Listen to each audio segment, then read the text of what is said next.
Sorry about that. I didn't get the recording started.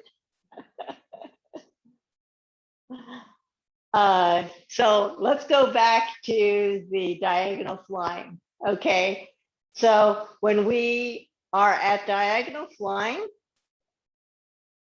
we're going to go forward, come in, come back, step, and come together.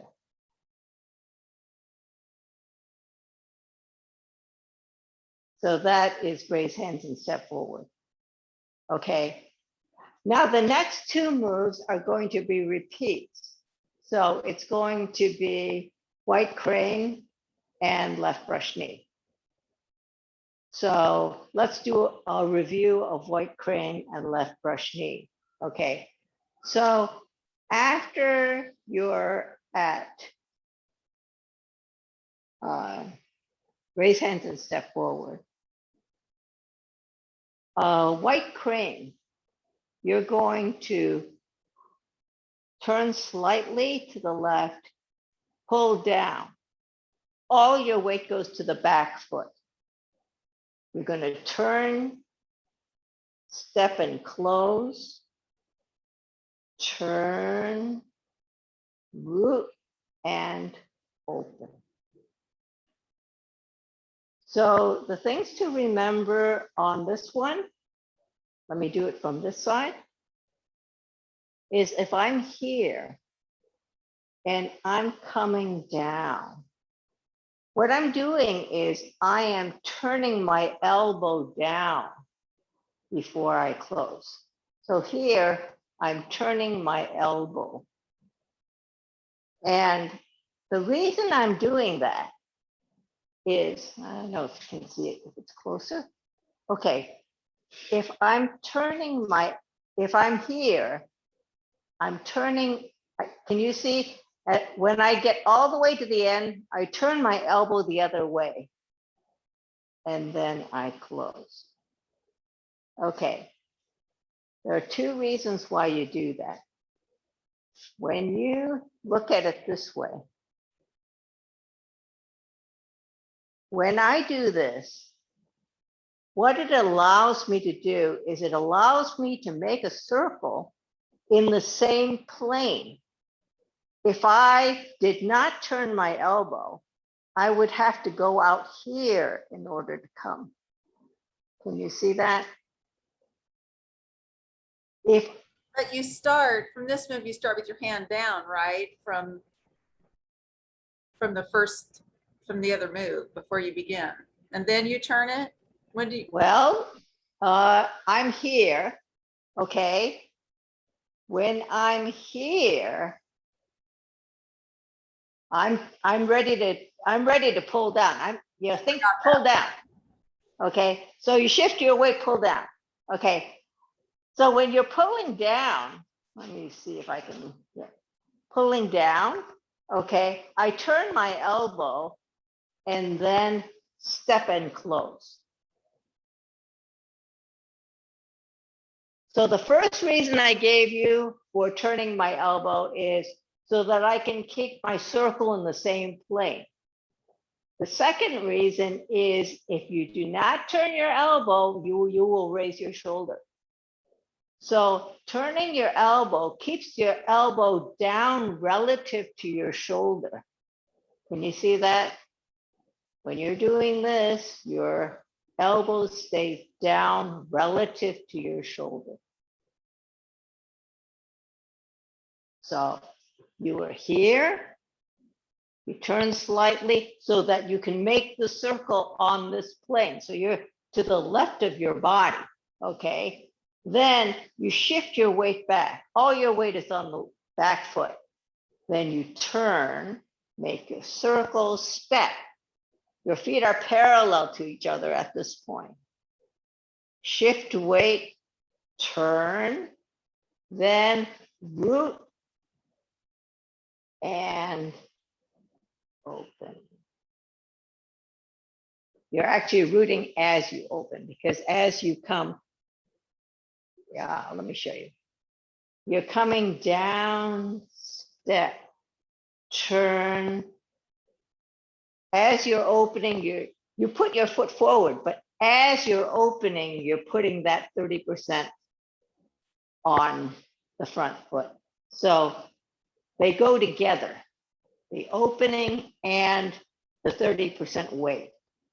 And remember that the right hand has to go over your head. You're blocking somebody from hitting over your head. And the left hand, I don't know if you can see this, is like parallel to the floor in front of your left hip crease. Think of where your hip crease is. You're just in front of that. Okay.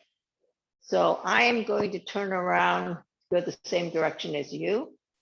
Okay. We had our close, step forward, and then turning a little bit to the left, we're going to turn our hands over. Then shift weight back, pull down, turn, close and step, turn, step, open.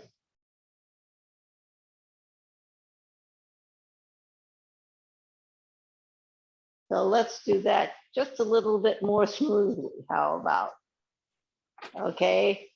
Raise hands and step forward. We're here. Turn a little bit to the left. Pull down, circle, step and close, turn, step and open.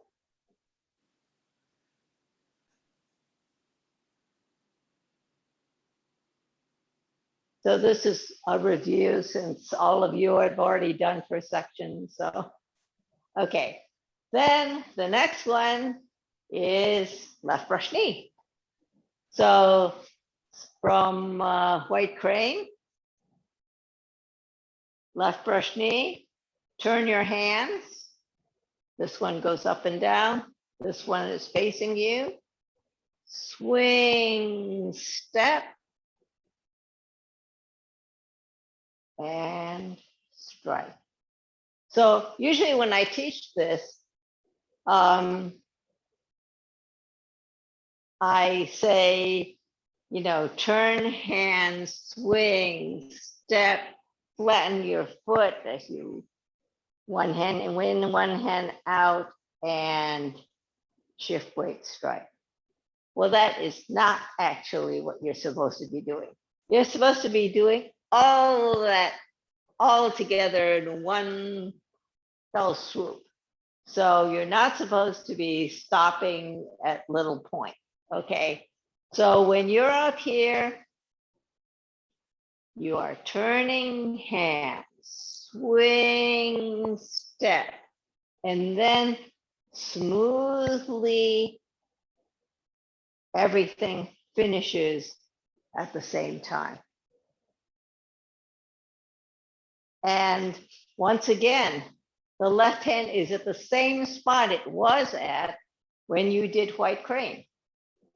Okay, at the end of white crane, your hand is at the same spot.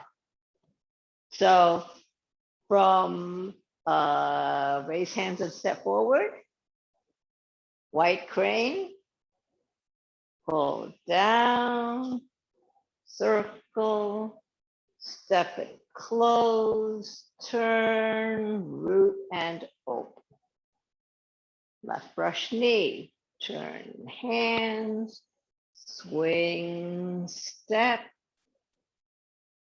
brush and strike. Okay, the next move is a difficult move. And the reason it's difficult is it requires pretty good leg strength. So let's look at the footwork first. Okay, so at the end of left brush knee, what you're going to do is you're going to move your weight forward and pull in your right foot.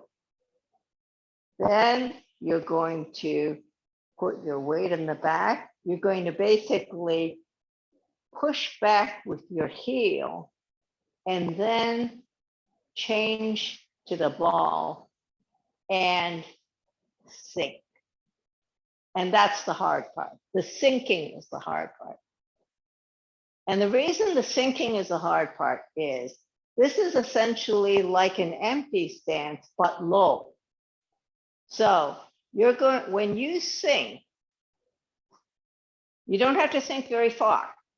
Okay, don't sink farther than is comfortable for you. Even if you just go a little bit, that's good enough. Like, the most important part is that you have to have the correct alignment. So when you go down, your knee has to line up with your foot. And most people cannot go very far down and keep your knees aligned with their foot. Okay, so when you're doing this, I'm going to do it facing you so you can see. When you were at bow stance, okay, then you come forward and you pull in. Then you go back, you're pushing off the heel of the front foot. You're repositioning to the toe, and then you're coming down. And you want to come down so that your weight is still in the back. Okay. There is a great temptation when you look at this move, when you look at the hands, okay, you are at left brush knee. The way the hands work is you yield forward, you pull back, and then you come down. Okay, so let me show you. When you're here, you were at right brush knee, left brush knee. You yield forward, and then your hand comes to by your face. You come back to here, and then it goes down with your fingers down. This is not a very common hand position, but the reason you have this hand position is it's as if it's what happens is if somebody were grabbing you, okay, your first move is you're trying to get loose. So that's why you have this pulling back. And the moving down is you are going like this and trying to free your hand. Okay, so they were grabbing you here, you were pulling back, they were still holding on. You're essentially going like this to try to free your hand. And that's why you have that rather peculiar hand shape. Okay, you're coming around and going down. Okay, so if you think of somebody grabbing your hand, maybe I'll do it from this position. See better. Okay, so you were at left brush knee. Okay, you pull in. Okay, somebody's grabbing, so you yield. Then you're coming back, and then you're sinking down. But you're not twisting your hand at all. Your right hand. When you come right down, hand. you're not. No, I'm just doing it pretty much straight, but I'm just Okay. showing you what the application was because it's such a peculiar hand shape. Yeah. But that's why you're doing it. It's because you're getting around the other person's hand and trying to free your hand. Okay, So the way this move works is you're at left brush knee, you yield forward and pull in your foot.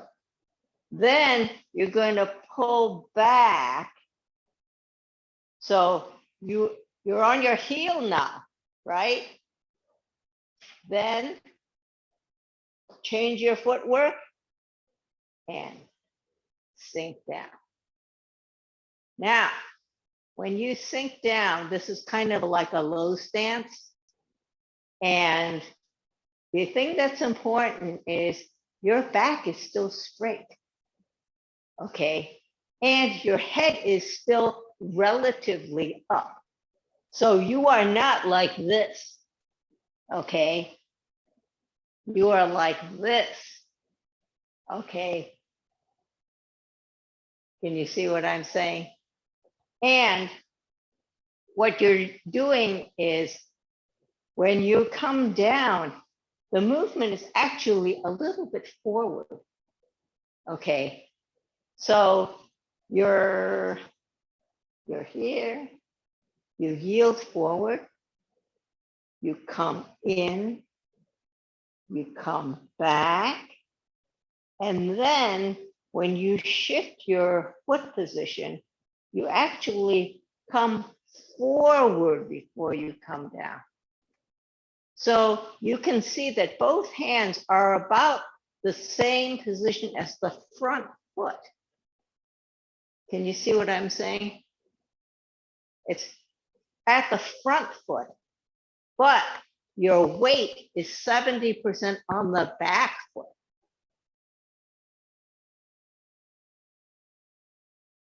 So the thing that people often do is they overextend because they see the move and they think, oh, I want to get as low as I can. And then what they do is they collapse their knees.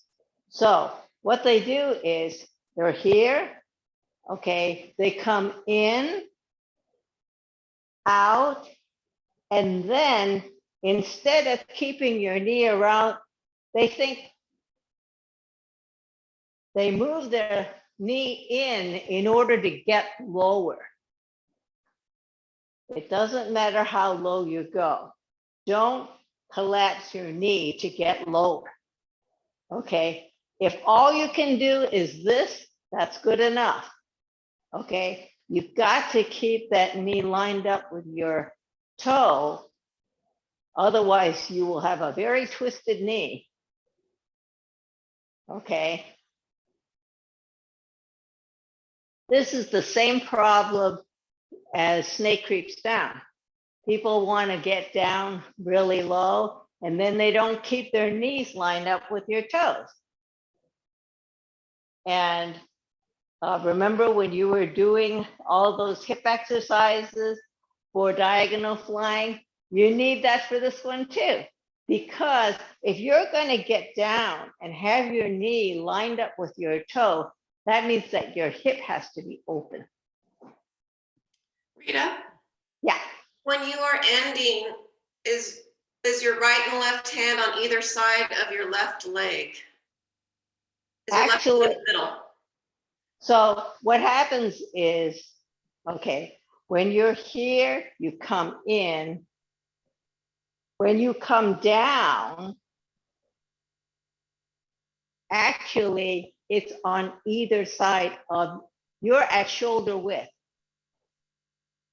Okay, so the left is to the left of the foot, and the right is actually not here, but opposite your shoulder. So it's straight down from your shoulder. You see what I mean? It's not in, it's here. Okay.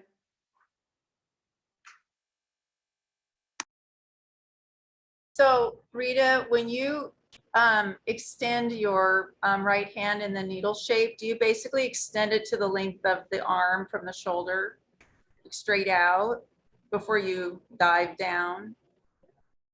Well, yes, but I came from back here. Right. right? So I'm just going forward and down.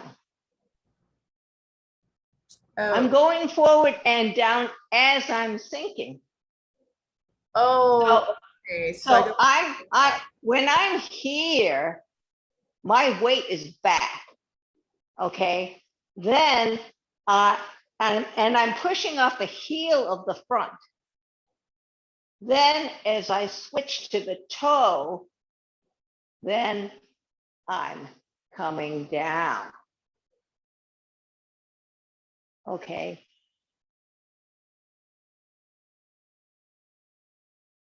Rita, where's your gaze? When does your gaze change from looking forward to looking down ahead of your hand? Well, actually, it follows your, so when you're here, you're looking forward, okay? But then when you come down, essentially, you're looking, you're still looking forward, but it's as if you were looking forward and you were looking at the same level as your height to the end of the room. When you go down, you're looking at where the wall meets the floor. You see what I'm saying? So you're looking far away and it's relatively down, but it's not, you know, down to the floor. It's like where the wall meets the floor, but far away. Thank you. Any other questions? We're not going to do this too much because it's really hard on your right leg. But I wanted you to know what it was, what the move was, and that it's what you should think of is like you're doing a one-legged squat. Okay, when you're coming down, you're coming in, and then it's like you're squatting down. Okay, and that's how you should think of it, because 70% of your weight is still in the back, right? You are going forward because you are doing 30% forward because your hand is moving forward. So that's where that 30% goes. But the main part is still in the back.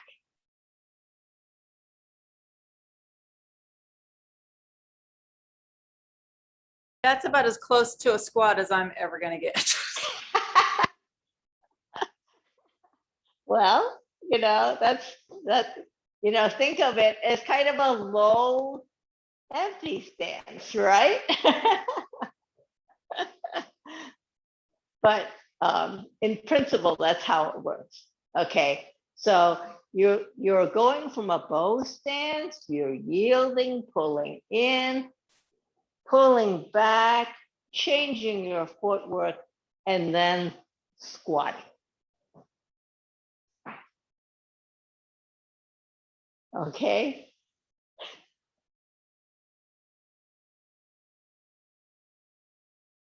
It You is, gotta do some squats to prepare both legs.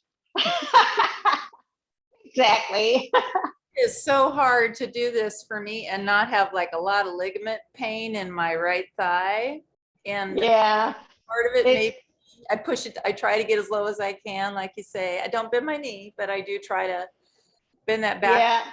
But it's But you see why I say you have to have a flexible hip, because you cannot get your knee over your leg if you don't have a flexible enough hip to line things up.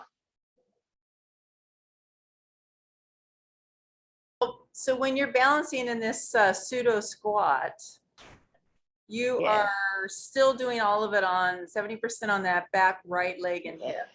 Yes. So it's a one-legged squat. It's a one-legged squat. with like a little support from the other foot. That's what you said, Marion.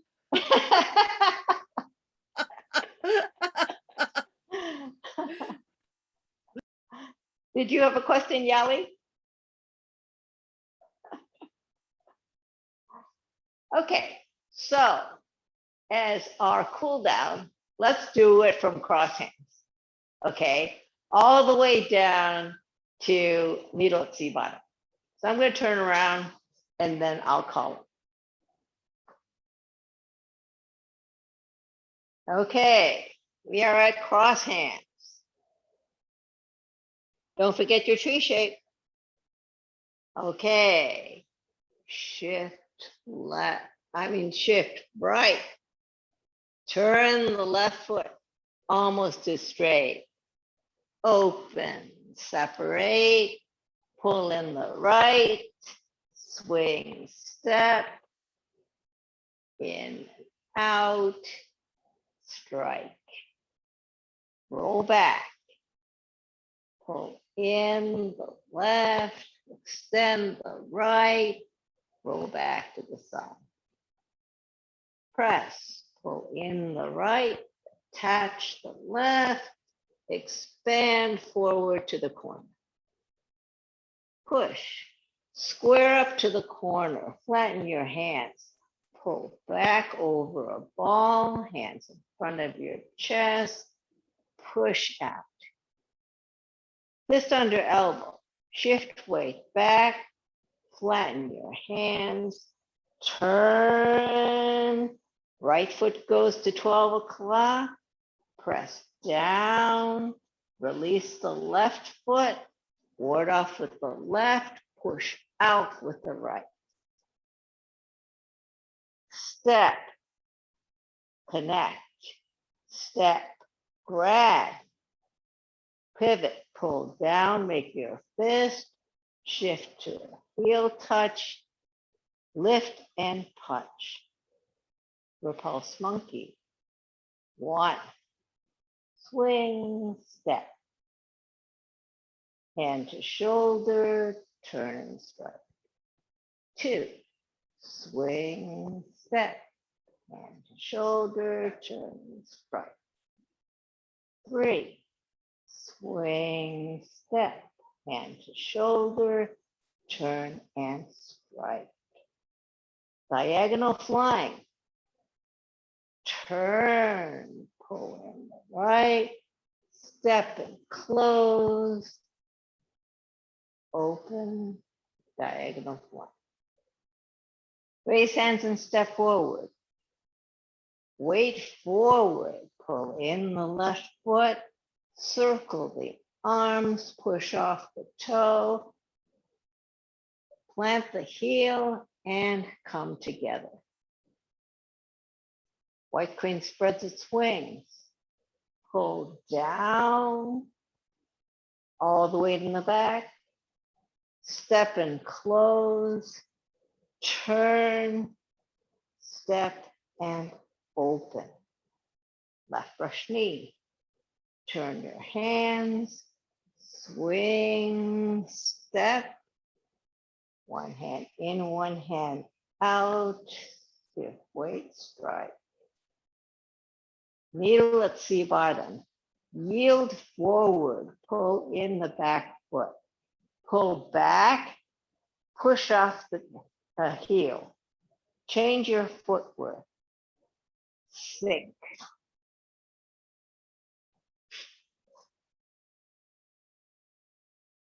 How did that go? So you did a lot of work today. Good. Are there any questions? No? Gave us some really good descriptions. Thank you. You're welcome. Yes, yes. Okay. So practice. Do your hip exercises. And Master Yang used to have us do squats.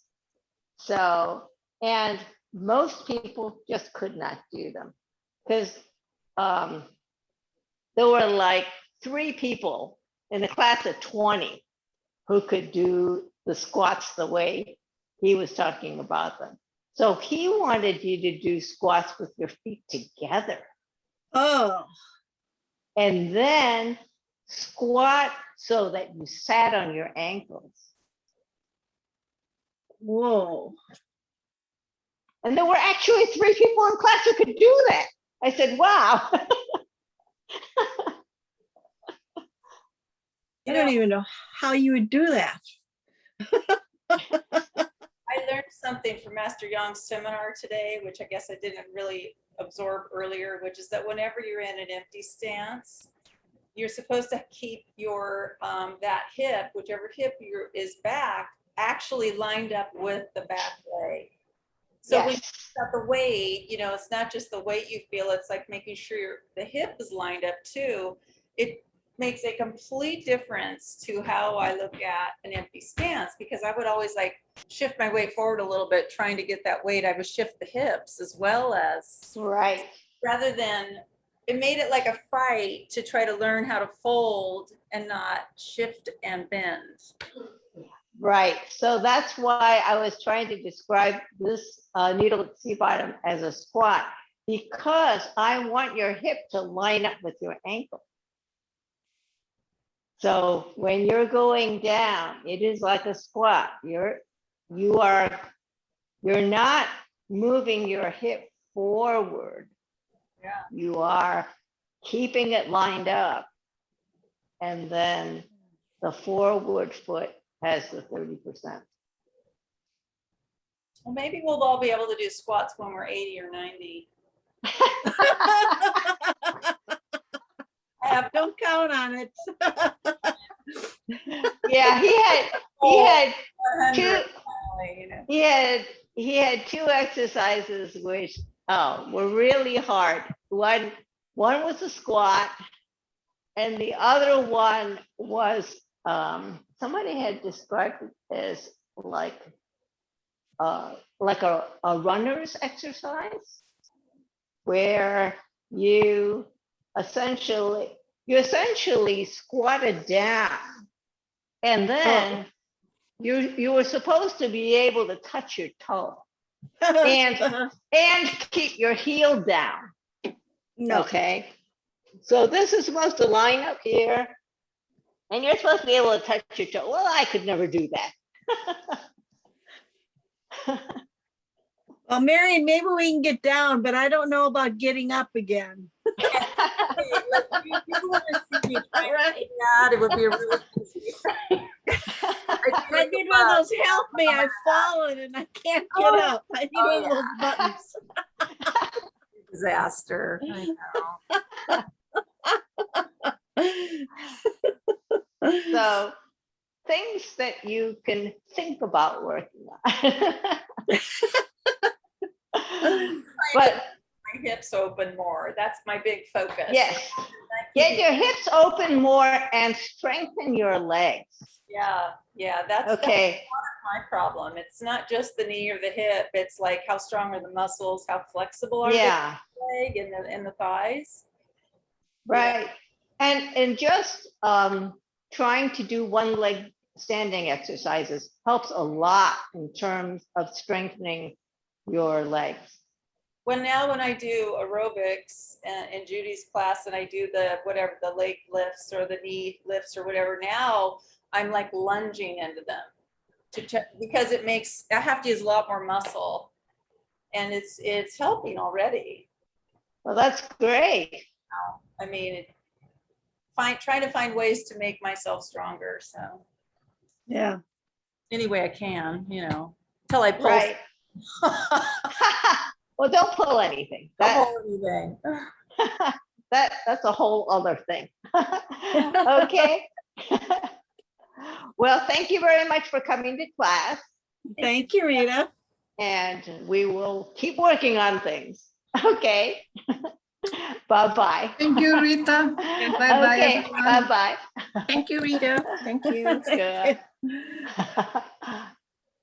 I still want to know if you got any tricks for that turn though, because I think you would have the trick I could use. Well, the that- thing, the trick for turns is balance, unfortunately. Yes, and I don't have the balance, yeah. Yeah, so until you can balance, you are gonna have to walk it around. I did it in Sorry. the pool. I did it in the pool. I've been doing it in the pool though, just to get the feel of it. Yes, well, that's good. Yeah, That's yeah. good, because then you get a sense of where that center axle is around which you turn. Yes. And the So- water is holding me more stable. Right, Yeah. so once you get that feeling, then all you have to do is transfer it to land. Yes. Okay. Okay, thanks a lot. you. Bye-bye. Bye.